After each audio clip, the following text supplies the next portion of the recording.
Holden Hara is with us now. Good morning. How are you? Talk to it like you're talking to a person in the I'm hanging in there.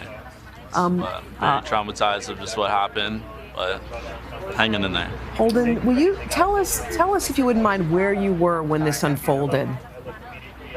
Yeah, so I was located, there's a side exit, so there's a side stage where I could technically go on stage if I wanted to, but where I was looking at the time, I was looking directly at the front entrance, and I saw the suspect come in, pull out his gun, and start shooting immediately. But yeah, I was just blown away what I just saw with my own two eyes.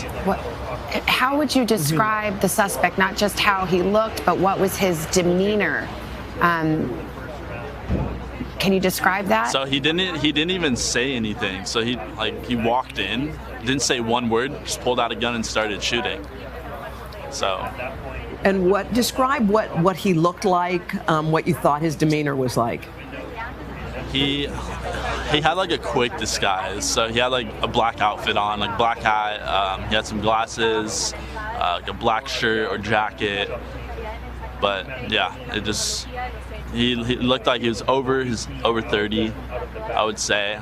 But I just from a quick glance of what I saw within the time of what happened, I got that much of a visual on him. So Holden, I also saw the handgun. So what did you do, Holden? I mean, you see the gunman, you hear the shots. Were you able to run? Did you hide? What happened? So, right when I saw everything happen, right when I saw the actual flash from the gun, I immediately was just sitting there in shock, wide open my mouth, and I dropped down to the floor just to get cover, make sure I was safe.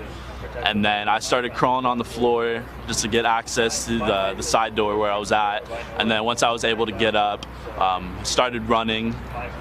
And then I started hearing more gunshots. And I didn't know if they were directly behind me, but it all sounded so close. So I just started running as fast as I could. And then I finally got access to my car. I actually literally started hyperventilating. I was freaking out. My hands started curling in. I was breathing heavy. I just didn't know what to do.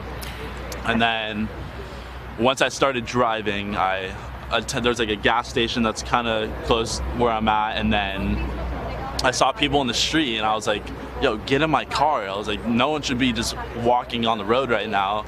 And then a girl that got into my car had a broken arm, and then I ended up driving her to Los Robles Hospital, and then just dropped them off there, and then I immediately just went home to my family, and I got into a safe environment.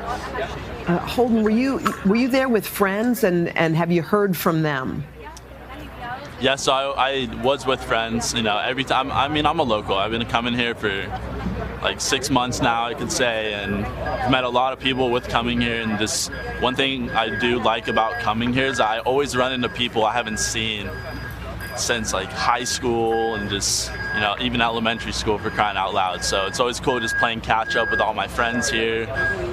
But yeah, I didn't know some people, and unfortunately the first two gunshots that I saw, I knew the girl that was running the cash register. We weren't good friends, but it was just someone that I just met from going to Borderline. And we just always had small talk, just, hey, good to see you, how's everything, just catching up basically. And she was the first one to get shot tonight. Oh, hold on. Wow.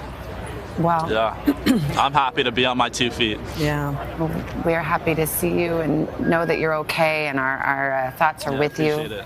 Thank you for being here. Take care of yourself. We really appreciate you spending a few minutes with us. Thank you, Holden.